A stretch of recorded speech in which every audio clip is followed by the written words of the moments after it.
भारत की राजनीति और अपराध के इतिहास में कुछ नाम ऐसे हैं जिनका जिक्र होते ही एक खौफ, एक सत्ता की परछाई सामने आ जाती है। उसे सिवान का सुल्तान कहा जाता था। अपराध और राजनीति के संगम से पैदा हुआ था। नाम था मोहम्मद शहाबुद्दीन। आज जब देश भर में लोकतंत्र का महोत्सव मनाया जा रहा है तो भले ही शहाबुद्दीन का नाम दूर दूर तक नहीं सुनाई पड़ रहा, पर एक वक्त था जब सिवान में उसकी तूती बोलती थी। खूंखार डॉन और बाहुबली नेता शहाबुद्दीन ने जेल में रहते हुए अपने राजनीतिक जीवन की शुरुआत की थी और फिर पीछे मुड़कर नहीं देखा। वो 80 का दशक था जब शहाबुद्दीन का नाम पहली बार एक आपराधिक मामले में सामने आया। 1986 में उनके खिलाफ पहला आपराधिक मुकदमा दर्ज हुआ था और फिर देखते ही देखते कई आपराधिक मामलों में उनका नाम जुड़ता चला गया। जब अपराध की बुलंद आवाज को सत्ता का वरदहस्त प्राप्त हो तो बिहार की राजनीति की धरती पर शहाबुद्दीन जैसे अपराधी को अपना फन फैलाने में वक्त नहीं लगता है। कहते हैं जब व्यवस्था ही अपराध के सामने नतमस्तक हो जाए तो सियासत में गैर जरूरी तौर पर अपराधियों का विस्तार होता है।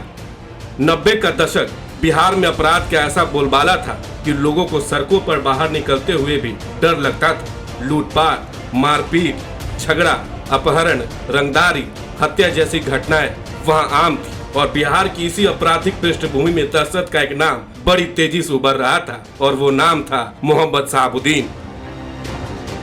लालू प्रसाद यादव के बेहद करीबी रहे मोहम्मद शहाबुद्दीन के नाम का एक वक्त पर बिहार में ऐसा खौफ था कि आम जनता तो छोड़ो, बड़े नेता, अधिकारी, पुलिस सब उनसे खौफ खाते थे। कहा जाता है कि शहाबुद्दीन की मर्जी के बिना बिहार के सिवान जिले में पत्ता तक नहीं हिल सकता था। शहाबुद्दीन का जन्म बिहार के सिवान जिले के प्रतापपुर में 10 मई 1968 को हुआ था। पढ़ाई के दौरान कॉलेज में शहाबुद्दीन स्टूडेंट से ज्यादा दबंग की भूमिका में रहे। शहाबुद्दीन ने शुरुआती दिनों में राजनीतिक विज्ञान में मास्टर्स किया और फिर पटना यूनिवर्सिटी से जुड़े, लेकिन असली पहचान उन्हें मिली 90 के दशक में जब बिहार की राजनीति जाति और अपराध की गठजोड़ से हिल रही थी। राजनीतिक गलियारों में शहाबुद्दीन का नाम उस वक्त चर्चाओं में आया जब शहाबुद्दीन ने लालू प्रसाद यादव की छत्र छाया में जनता दल की युवा इकाई में कदम रखा। पार्टी में आते ही शहाबुद्दीन को अपनी ताकत और दबंगई का फायदा मिला। लालू यादव को अपना दबदबा बनाने के लिए एक दबंग आदमी की जरूरत थी और शहाबुद्दीन को एक बड़ी पार्टी का प्लेटफॉर्म चाहिए था। बस यहीं से अपराध के एक नए युग की शुरुआत हुई। पार्टी ने 1990 में विधानसभा का टिकट दिया, शहाबुद्दीन जीत गए। उसके बाद फिर से 1995 में चुनाव जीता। इस दौरान शहाबुद्दीन का कद और बढ़ गया। ताकत को देखते हुए पार्टी ने 1996 में उन्हें लोकसभा का टिकट दिया और शहाबुद्दीन की जीत हुई। 1997 में राष्ट्रीय जनता दल के गठन और लालू प्रसाद यादव की सरकार बन जाने के बाद शहाबुद्दीन की ताकत बहुत बढ़ गई थी।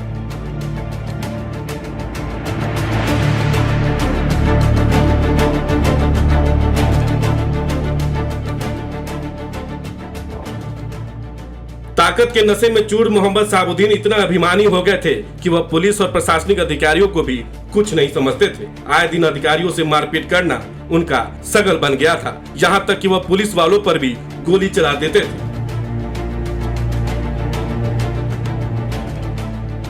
मार्च 2001 में जब पुलिस राजद के स्थानीय अध्यक्ष मनोज कुमार पप्पू के खिलाफ एक वारंट तामील करने पहुंची तो शहाबुद्दीन ने गिरफ्तारी करने अधिकारी संजीव कुमार को थप्पड़ मार दिया था और उनके आदमियों ने पुलिस वालों की पिटाई की थी। 1986 में जब शहाबुद्दीन 19 साल के थे तो उनके ऊपर पहला आपराधिक मामला दर्ज हुआ। शहाबुद्दीन के लिए तो ये क्राइम की शुरुआत थी। इसके बाद तो वो एक के बाद एक खौफनाक वारदातों का अंजाम देते रहे। छोटी उम्र में ही अपराध की दुनिया में शहाबुद्दीन का जाना माना नाम बन गया। उनकी ताकत बढ़ती जा रही थी। इसके बाद वो लालू यादव के करीब आते गए। मुसलमान वोटरों पर प्रभाव की वजह से लालू यादव उन्हें खास तवज्जो देते थे। यही सबसे बड़ा फैक्टर था कि सिवान जिले के जरदोई विधानसभा से वह पहली बार विधानसभा पहुंचे। तब वह सबसे कम उम्र के विधायक बने थे। मैं मोहम्मद शहाबुद्दीन जो लोकसभा का सदस्य निर्वाचित हुआ हूं, ईश्वर की शपथ लेता हूं कि मैं विधि द्वारा स्थापित भारत के संविधान के प्रति सच्ची श्रद्धा और निष्ठा रखूंगा। मैं भारत की प्रभुता और अखंडता अक्षुण्ण रखूंगा तथा जिस पद को मैं ग्रहण करने वाला हूं, उसके कर्तव्यों का श्रद्धापूर्वक निर्वहन करूंगा। 1997 में राष्ट्रीय जनता दल के गठन और लालू प्रसाद यादव की सरकार होने की वजह से शहाबुद्दीन की ताकत बढ़ती गई और अपराधों की फहरिस्त भी लंबी होती चली गई, जिस वजह से उन्हें बिहार के बाहुबली सांसद के नाम से पहचाना जाने लगा।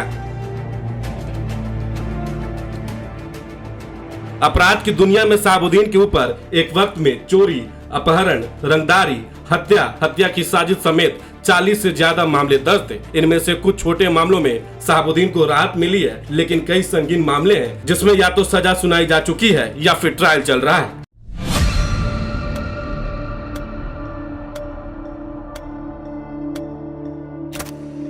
2004 में बिहार में एक ऐसी घटना हुई जिसने पूरे देश को हिलाकर रख दिया। एक दुकानदार चंदा बाबू के 3 बेटों गिरीश, सतीश और राजीव का बदमाशों ने अपहरण कर लिया और बाद में 2 भाइयों गिरीश और सतीश के ऊपर तेजाब डालकर उनकी हत्या कर दी गई। इस डबल मर्डर केस के आरोप भी शहाबुद्दीन पर लगे। 2004 लोकसभा चुनाव के कुछ महीने पहले कोर्ट के ऑर्डर के बाद शहाबुद्दीन को गिरफ्तार किया गया था। उन्हें सिवान जेल में रखा गया था। जेल से भी उनकी राजनीति वैसी ही चलती रही। कुछ दिनों बाद ही शहाबुद्दीन मेडिकल के नाम पर खुद को अस्पताल में शिफ्ट करवा लिया और वहीं से चुनाव लड़ा। अस्पताल में एक पूरा वार्ड शहाबुद्दीन को दे दिया गया था। वो यहीं अपने नेताओं से मिलते, चुनाव की रणनीति बनाते। वार्ड में कड़ी सुरक्षा व्यवस्था थी, चप्पे चप्पे पर पुलिस तैनात रहती। ऐसा लगता अस्पताल नहीं शहाबुद्दीन का ऑफिस हो। सिवान में शहाबुद्दीन की पैरेलल सरकार चलती थी। लोगों के लड़ाई झगड़े निपटाने हो या घरेलू विवाद, भूमि का बंटवारा करना हो या उससे जुड़ा कोई विवाद, सिवान में पुलिस या प्रशासन का कोई रोल नहीं था। वहाँ सिर्फ शहाबुद्दीन का राज चलता था और लोग भी उन्हें साहिब के नाम से बुलाते थे।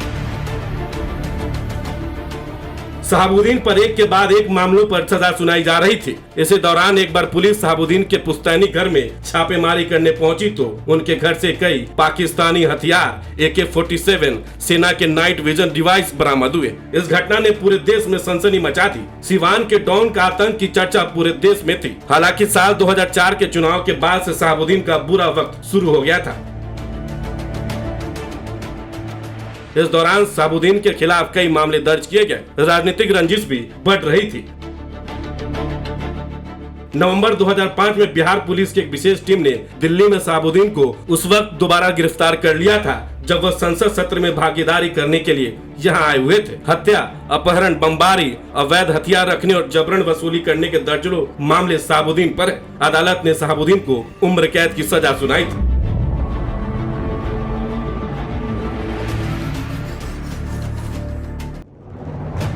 आपको बता दें कि साल 2009 में कोर्ट ने शहाबुद्दीन के चुनाव लड़ने पर रोक लगा दी तो उसने अपनी पत्नी हिना साहब को पर्चा भरवा दिया। हालांकि वह चुनाव हार गई। 4 बार सांसद और 2 बार विधायक रहे शहाबुद्दीन ने दिल्ली के तिहाड़ जेल में कई मामलों की सजा काटते काटते कोरोना के कारण दम तोड़ दिया। बिहार का एक खतरनाक बाहुबली जो किसी से न हारने का दम बरता था, मौत के सामने हार मान चुका था। माना जाता है कि बिहार में शहाबुद्दीन जैसा बड़ा डॉन कोई दूसरा नहीं हुआ। आज भी सिवान की गलियों में जब उसका नाम लिया जाता है तो कुछ सिर गर्व से उठते हैं तो कुछ खौफ से झुक जाते हैं। आपको हमारी ये खबर कैसे लगी हमें कमेंट्स में जरूर बताएं। बहुत बहुत शुक्रिया।